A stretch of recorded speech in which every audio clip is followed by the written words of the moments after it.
Hello, friends. I have a very dear friend of mine who called this the shit-eating grin. I just think that's so ridiculous, but it sounds so funny. This is the shit-eating grin. It's like completely wrong, but it's completely right at the same time. It's kind of like the thought of evil. It's like completely wrong, but completely right. So that's what we're going to talk about tonight. Evil. You know, my meditation before the video is about being clear and spacious and open. And when things come up, I let them go and just return to that radiant openness. And it's just sitting there. It's really, really lovely. But there are times when there's just such an overflow of images or thoughts. And I kind of have an intuitive sense of when to let them go and then when to let them just flow. So a lot was flowing with me tonight, and I just want to honor that because essentially the practice is to be at one with whatever's arising. And normally just this radiant release is arising, and I am that. Other times it's like, a flow and efflux of images and thoughts come. And I honor that too, because I am that. Thoughts. For some people, thoughts are evil. Did you ever notice that? Maybe evil's a little strong. How about, because that's jumping the gun a little bit. We haven't even gotten it to evil yet. But I will say, for some people, thoughts are bad. For thinking is bad. And for me, that's just like, wow. Really. Because I love to think. I was a born thinker. So are you. You like my shit-eating grin? This is totally a shit-eating grin. Can you see that shit coming down my chin? It's a shit-eating grin. So, particularly in spiritual circles, spiritual conversations, thinking in the mind is devalued often. I see it so frequently. It's as if having a mind is a problem. And it's the mind itself of this particular person who is espousing some kind of non-mind perspective using the mind. So the thing that the mind is only good for is depreciating the value of the mind. And the contrary solution to the predicament of having a mind is being in your body. Or being in the now. Both of which are situated contrary-wise to the mind. And, we can all kind of relate to that, some more than others. And there are champions of those perspectives. I know that before I got into meditation at 27, my mind was causing me a lot of problems. I had no idea about the now. Or if I did, it was only an idea. And I was not so much in my body, so to speak. We're all in our body, but so what does that phrase even mean? Get into your body and out of your head. It's some kind of spiritual platitude, really. And there's a certain degree of, or a great degree of validity to it, up to a point. But it's strange because the whole idea of getting out of your head and into your body is based on the idea that we would be dissociated from our body. But the solution to being dissociated from your body is not to dissociate from your mind. Right? People don't see that. The body-mind is an integrated system. It's a continuous flow. It's a continuum, the body-mind. If you in your body, it's really wonderful, right? But you're never out of your mind completely. It's just that there's more energy in the physical, visceral, or emotional feeling sense than in the mental sense. But the mental is always still going on. Just as when we're in our head a lot, we're still having emotional and feeling-based realities. We still can have physical sensations. The great glory is when both the body and the mind can be inhabited simultaneously. So right now, I am talking, and I'm being mental, analytical, intellectual, and guess what? I can still feel my toes right now as I'm being intellectual. As I'm talking and thinking and having thoughts, I can still feel my toes and feel my fingers. I'm in my body. I can feel my emotions and think. I have great access to all the sensations that are happening right now, and I'm still being mental. I'm still in my mind because this is a continuum, and I realize it as such. Right? So I think people who espouse the perspective using their mind that they need to get more in their body can actually enhance that bodily experience by bringing the mind back in and realizing there's this magical continuum between the two. And you really can be in both simultaneously. And we are in both simultaneously. So we just wake up to that magic. And it is a feeling. But it's a feeling that's in the mind and in the heart and the emotions and the body all simultaneously. So it's not about just abandoning one for the sake of the other. Why would you want to do that? Why would you want to cut off aspects of your reality? For what sake? For some idea that the body is superior? That being embodied is better? Well, that's just another idea that doesn't serve ideas, doesn't serve the mind. That's the mind not serving the mind. That's serving some concept of the body. Because the body, that's also a concept. It's not only a concept, but it is a concept. So we have these concepts about how concepts are what? Bad?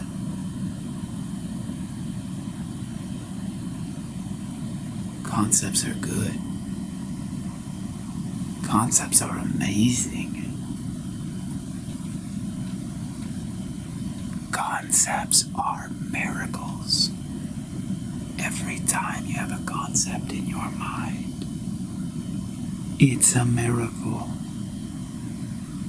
Billions of years of evolution go into one concept, and here you are, being a little ninny, poo-pooing concepts, because concepts cause you problems, or so you think. But when concepts cause you problems, guess what? You're not in the body. If you're really anchored in this energetic abundance of the body-mind, you've got so much stamina and energy for whatever mental gymnastics you want. That's the thing. Before I kind of woke up at 27, my mind was torturing me. And then I started to wake up to that kind of ever-present energy that I discovered in meditation, that boundless radiance, and it shimmered through my mind, washed that baby up. Thinking became a joy again. Contemplation became a joy again. Contemplating the universe is a miracle. I wish people could see this. Contemplation is a miracle and is joy. Right? So you see someone like Michael Jordan out on the basketball court, full of joy, killing it. That is a miracle. Michael Jordan on the basketball court. Cognizing it as a miracle is a miracle. Regarding contemplation as a miracle is a miracle. You got the miracle and the meta appreciation of the miracle, which itself is a miracle. And what do I mean by this?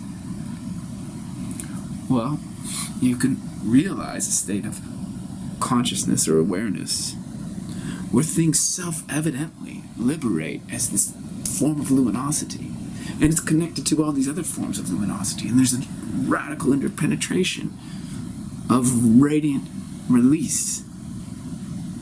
And this energy that feels so boundless and glorious inside you is, overflowing everywhere. And is seen and felt and known as the true nature of anything and everything that arises in the mind, in the body, out there. You can really live this way, feel this way. So let's bring it in. Let's bring it into evil. I want to talk about this and contemplate this. And one of the images that I had was of me and a new friend. He's a coworker at my restaurant in Harlem. He's a black guy. And so I was sitting there imagining that he and I were on the patio of this restaurant on a day off. And I'm a white guy, he's a black guy, and we're sitting here talking about racial relations in the United States. And I'm, going back and forth with him, and I'm talking about my perspectives on the matter, discussing propaganda and how all this negative viral thoughts cloud our minds and our hearts and put up divisions between black and white. And the whole notion is that thousands of years from now, the same conversation is going to take place because people don't understand that the whole point is to have this conversation take place over thousands of years. As George Orwell said, the war is not meant to be won, it is meant to be continuous. So the problems between blacks and whites in the United States is meant to be continuous, is designed so that we're going to be having the same conversation 500 years from now. Same conversation 1,000 years from now. That's the whole point of it. Racial polarity and racial division is perpetuated in such a way that it's meant to be continuous. So I say to him, as we were really good, and this is all just in my mind, this is what occurred to me on the meditation cushion. This never happened. Although I do have a new friend who's a coworker at work. So I just take this stuff and go with it. And in the conversation, I was talking to him about, I'm imagining talking to him about evil. And I'm like, evil is what prevents human beings, all of us, from realizing that our hearts are profoundly and intimately connected. And this is just something that occurred to me. I'm not saying it's the truth. I don't know. I don't even frame it that way, whether it's the truth or not. It's just something that occurred to me in this moment because I was imagining, I saw this image of me and my friend on the patio talking. Our hearts were completely open to each other as we were discussing racial matters, and I'm white and he's black, and we were able to just completely connect in our hearts over this very delicate and painful issue and reality that we both face. And as the conversation unfolds and we start talking about evil generally, I mentioned a few things in this hypothetical conversation. When I'm discussing evil and I'm using my contemplative mind, because all this energy is going through my mind, and I'm in my body, and there's a continuum of energy, so that anytime in the conversation where I'm going deep intellectually or analytically or with my imagination, I could still feel a mosquito biting my ass. I could still feel the fork that happened to be underneath my left foot. Any point.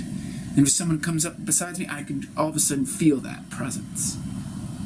Even if they're behind me, but I'm still really in my mind.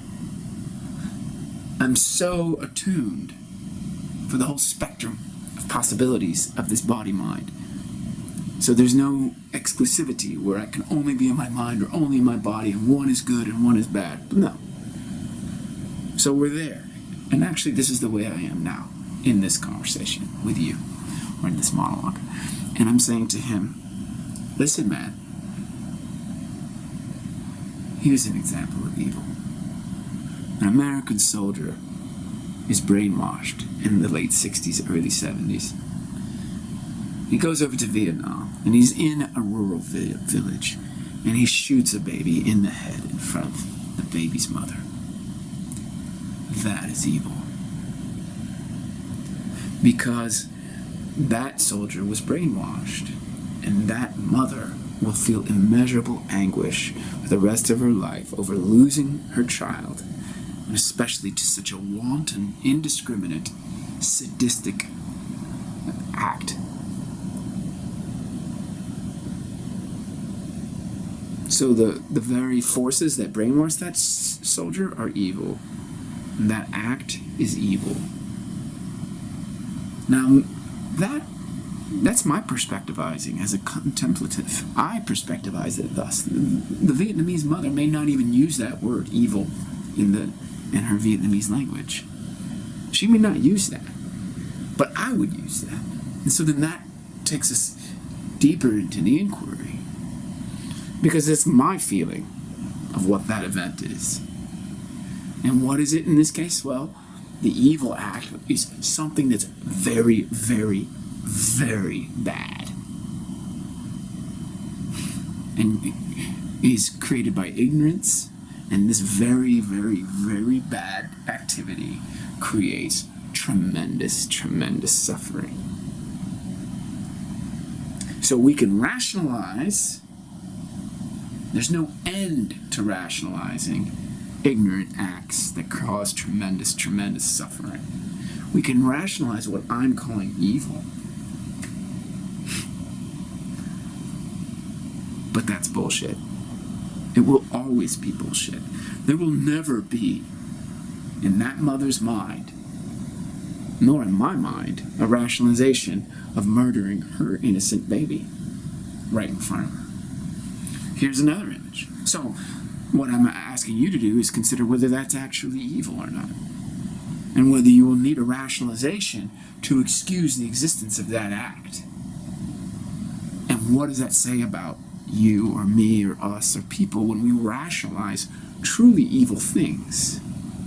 And how have we got to the point where such a rationalization seems so natural to us, so normal?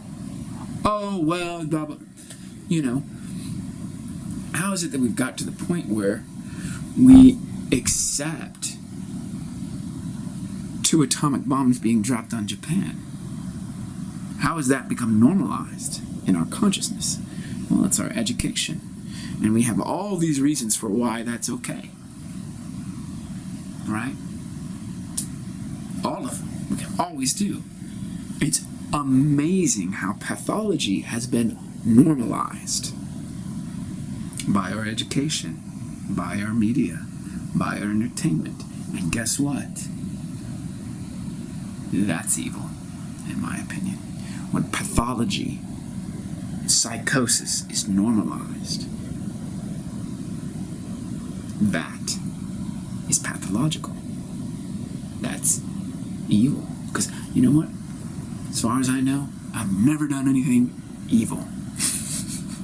Now, some people may believe that I've done some shit that's really bad.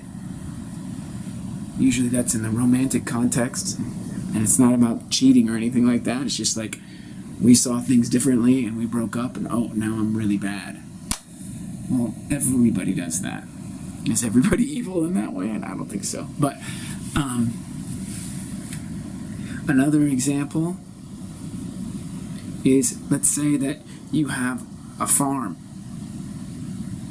You're sitting out on your patio and you have all these chickens and goats, and you have a family, and you have vegetables, garden, your house, and 1,000 marauders come through and pillage everything that you have, steal everything, destroy everything, and they do it for whatever reasons. Maybe they also kill your family and you're the only one left. You will experience that as evil. Now, in some spiritual circles, again, it'll be like, oh, no, it's not evil. It's just unconscious behavior that creates suffering. But when is it so bad that that description just doesn't cut it? You just don't accept this very almost academic, monastic, dissociated description of its ignorance that creates suffering. That's very intellectual, and that's in some sense a very cogent, universalistic understanding of things. But when you lose everything for some ridiculous, wanton reason that's haphazard and not even thought out as pure greed, if that ever happens to you, are you going to feel like the words, oh, that's unconscious suffering, are going to adequately describe what you experience? If a serial killer goes out and kills 20 people and devastates the lives of 20 families, is it enough to say, oh, it's just unconscious behavior that creates suffering, ignorant behavior that creates suffering? That's what a monk, a Tibetan Buddhist monk might call it, who isn't affected directly because his or her family was slaughtered. Even the Dalai Lama said it. You know what? When the Chinese took over my country, I did feel anger. He felt it. He felt it. He felt it. A gross violation on a visceral level because his culture and his peoples were dispossessed. So what I'm trying to say is that we have these bubbles that we live in, and as long as this quote-unquote evil activity doesn't penetrate into the bubble, we can call it ignorant suffering, ignorant unconscious behavior, whatever we want to call it, because it's not really affecting us. You know, it's like we're so enlightened that we're able to look at these things and say, you know what, that's just behavior created by unconscious suffering and ignorance. Well, here's another example. Is a nuclear bomb evil? Not nuclear technology, not nuclear energy, a nuclear bomb. It has one purpose, which is to kill millions of people. Now, it can be used as a deterrent, but it's only used as a deterrent because of its purpose, which is to kill millions, murder millions of people.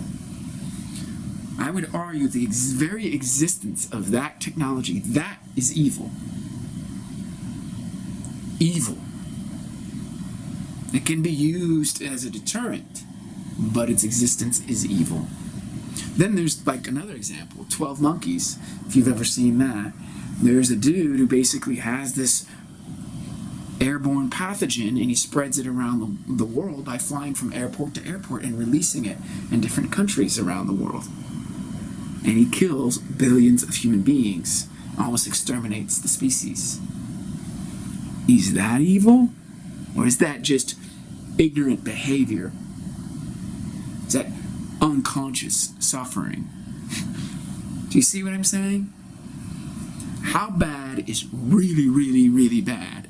And doesn't matter that we even have that designation, evil. And do we become all of a sudden like our fundamentalist forebears who are hardcore religious fanatics who are like, this is evil, Facebook is evil, sex before marriage is evil? I mean, I'm not personally interested in taking evil to that level, right? But I'm still comfortable with the word, right? I don't dissociate from the word because my forebears used it in such a way that seemed ludicrous.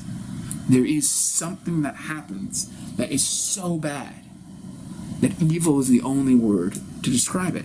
And the real question is, am I so much in my bubble that to even contemplate that reality, to even contemplate that word, is just too much? I can't handle it.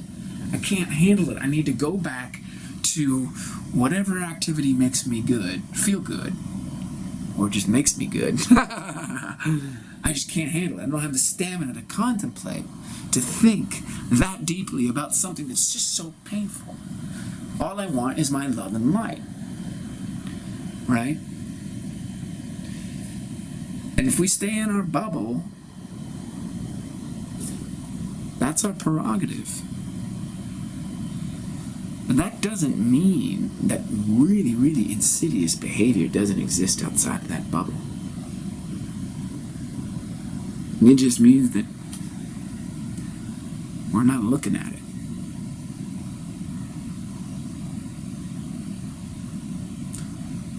And, we're not looking at it, turning the other way. we're essentially enabling it at some level. Even if we think that doing the most positive and great, high-energy things to improve the world is actually taking it into a wonderful direction, which is true, that doesn't mean that that behavior is necessarily negating what may be called evil. So if there are black ops operations, in effect around the world by powerful governments, that's still going to be happening no matter how much love and light I pump out with my energy and with my aspirations and with my great programs and workshops and seminars and books. So that's something to consider.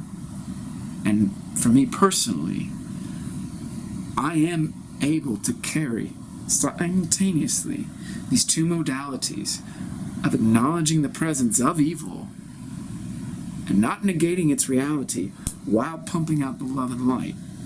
And those, for me, they're intertwined. I have the stamina. I have the stamina to even hold the idea that there are things that are evil. And I know it makes people so uncomfortable. But I do exhort individuals to wake up to the normalization of pathology on this planet. The fact that dozens of governments have nuclear arsenals that are designed to destroy billions of human beings, that is the normalization of pathology. That is the normalization of what I would call evil. And I'm still a love and light kind of dude. It's possible to hold both of those in your awareness simultaneously without compromising one or the other, just like it's possible to be in your head and in your body simultaneously. I'm doing it right now. All right, well, thank you very much for tuning in this evening, and I wish you a blessed day. Take care.